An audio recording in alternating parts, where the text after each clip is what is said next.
నాకు ఈ పెళ్ళి ఇష్టం లేదమ్మా.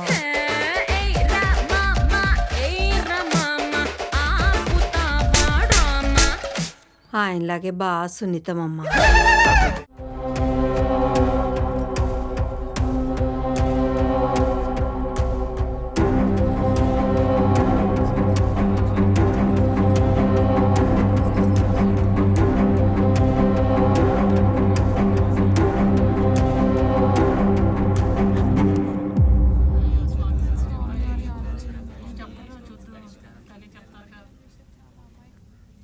ఊళ్ళో వరుసగా 2 పిల్లలు దెయ్యం అనుకుంటూ చనిపోయారు. కానీ ఊళ్ళో కొత్తగా వచ్చింది ఎవరూ లేరు. నీ కూతురు ఎప్పుడు బాబాని కలుస్తూ ఉండేది. బాబా అతి దారుణంగా చనిపోయాడు. అప్పటి నుంచి ఊరికి అరిష్టం పట్టుకుంది. నీ భార్యపై క్షుద్ర పూజలు జరిగాకే ఈ పిల్ల పుట్టింది. పుట్టగానే అమ్మని మింగేసింది ఈ పాప. మొన్న అమావాస్య పోయిన 2 రోజులకి మన ఊరు శ్మశానంలో ఓ అమ్మాయి పూజలు చేయటం చూశాను. సరిగ్గా కనపడలేదు కానీ ఒడ్డు పొడుగు రేఖ సరిపోద్ది.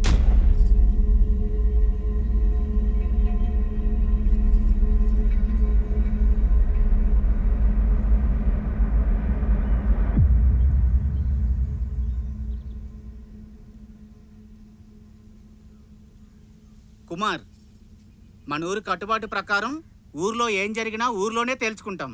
పోలీసులను కానీ చట్టాలను కానీ ఊర్లోకి తీసుకురాం. అందుకే ఈ పంచాయతీ.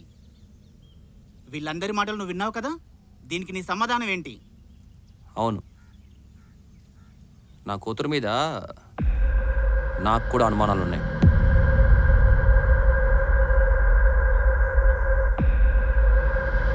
ఏంట్రా అలా అంటున్నావు?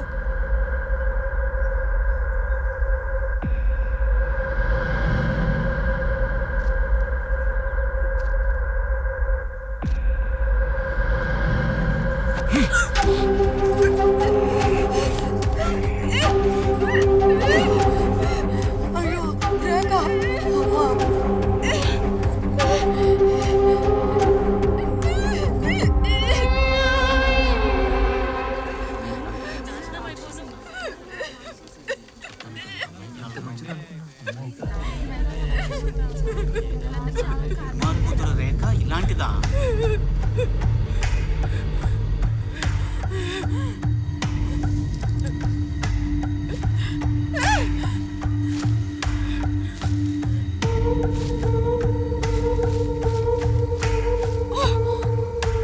జగజ్జనని కాల కర్కోటకి జలపిత ముండాదారిని సర్వమంగళ మాంగళ్యే దేవి పాహిమాం పాహిమాం పాహిమాం.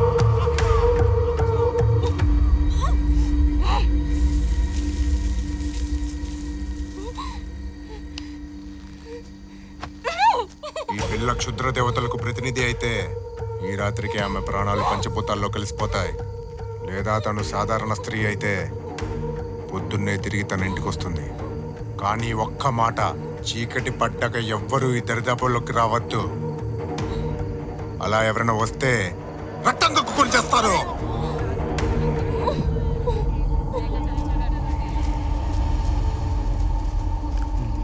ఈ రాత్రికి ఏదో ఒకటి తేలిపోతుంది.